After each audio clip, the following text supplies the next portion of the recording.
Commissioner Quin, you have a very distinct, big role in Tennessee where you are the commissioner of the Department of Children's Services. And I know that a lot of states kind of do their Department of Children's Services differently. Can you give us just a high-level overview as how does Tennessee do their Department of Children's Services? Yeah, thanks, Lance. It's great to be here. The Department of Children's Services in the state of Tennessee does 4 distinct things.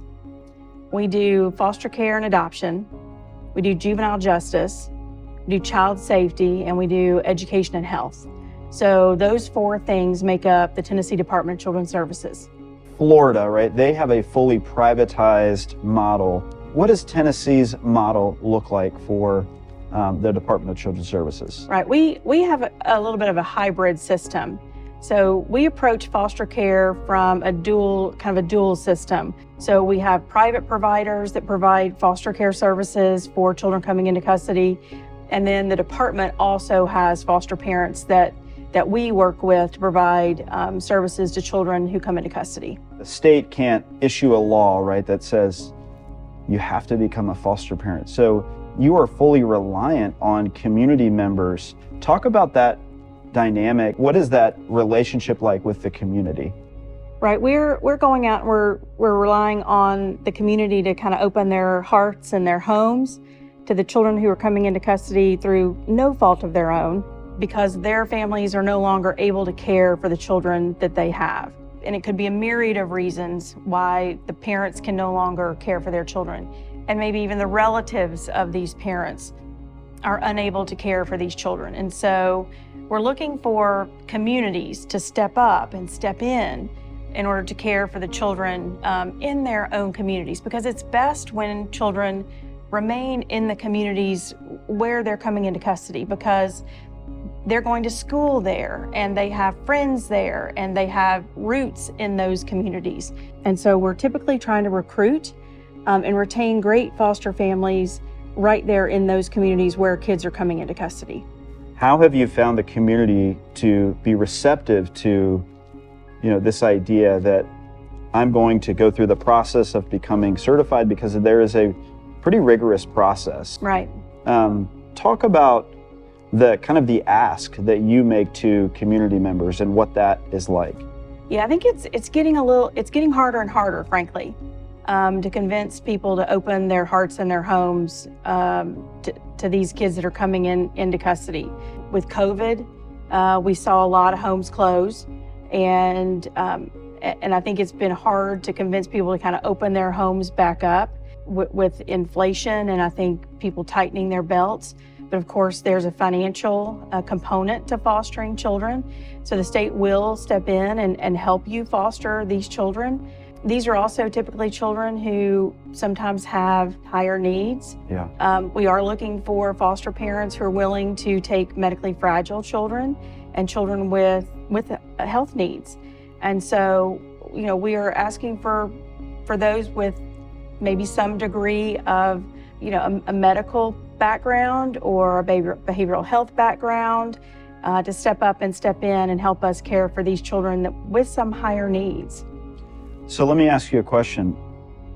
What happens to these children if people don't step forward? We've got 8,200 children currently that are under your supervision and the supervision of the department. If community members don't step forward, what happens? Yeah, these kids right now are lingering in provider beds. They're lingering in our transitional homes. Week over week, they're in unstable situations. But I do want to give you a great ray of hope story. Just this week, we had a kid that had been in the foster care system for 12 years, and he was finally adopted.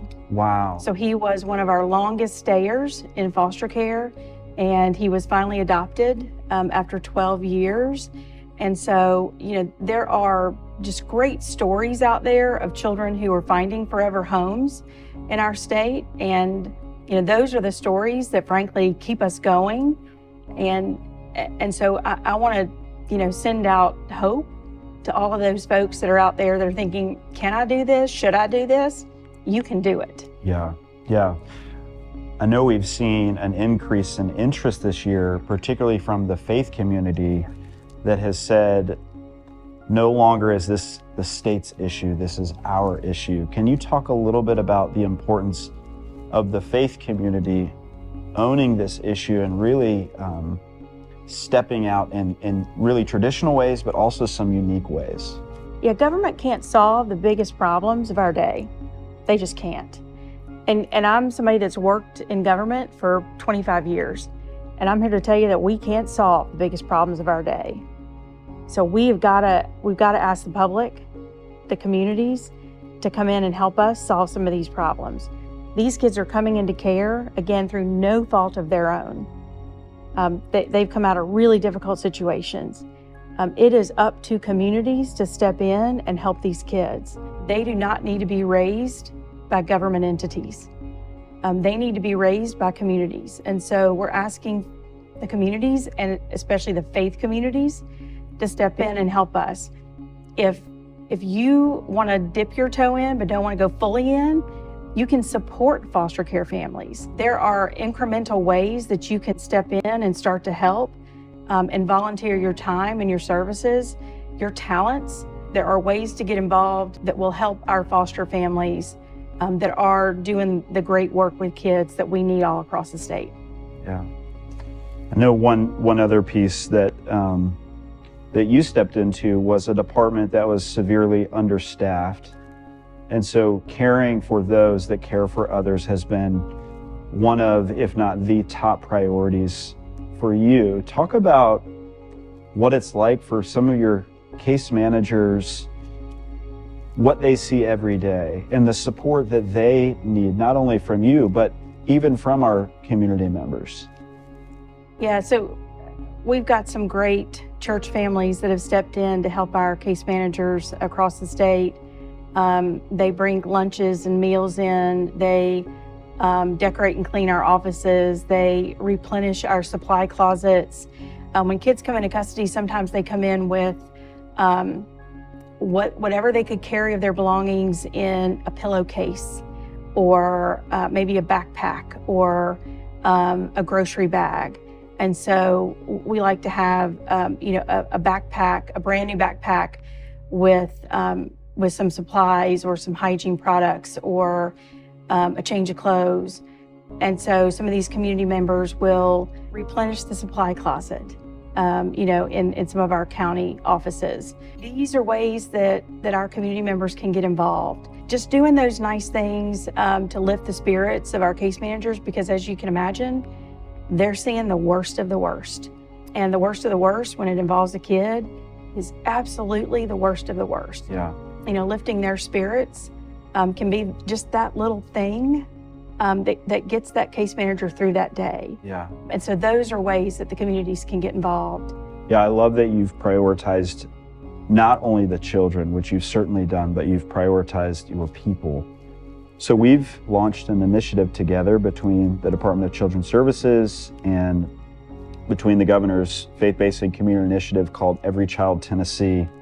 Can you share just a little bit about what you're most excited about with Every Child Tennessee? Yeah, my background, of course, at the Tennessee Bureau of Investigation was 11 years in the Fusion Center and working with software programs and making technology work for the state, working sort of smarter, not harder. And so without getting too technical, right. Every Child Tennessee is going to be about using technology to help us identify, recruit, and retain, great foster parents across Tennessee. Foster parent recruiting is going to go high tech in Tennessee for the first time, and I'm super excited about that. We've got to leave no stone unturned. We've got to use every tool in our box, and that's what we're going to do with Every Child Tennessee. I'm so excited about the partnership between DCS and the Governor's Office of Faith-Based. It is through great partnerships that we're going to be able to serve children in the state of Tennessee. DCS can't do it alone. We've said that government is not the answer to solve every problem, but DCS also can't do it alone. We've got to rely on our partners and our stakeholders in the communities, and we're so grateful for the partnership with the Governor's Office of Faith-Based. And I think that Every Child Tennessee is going to change the game. Yeah. And I think in the next 2 years, we're going to not only see an increase in the number of foster care families, but we're also going to see the retention of the families we have. That's right. And better service to those families, better support to those families. And that's going to be a game changer for us in the state of Tennessee. Yeah.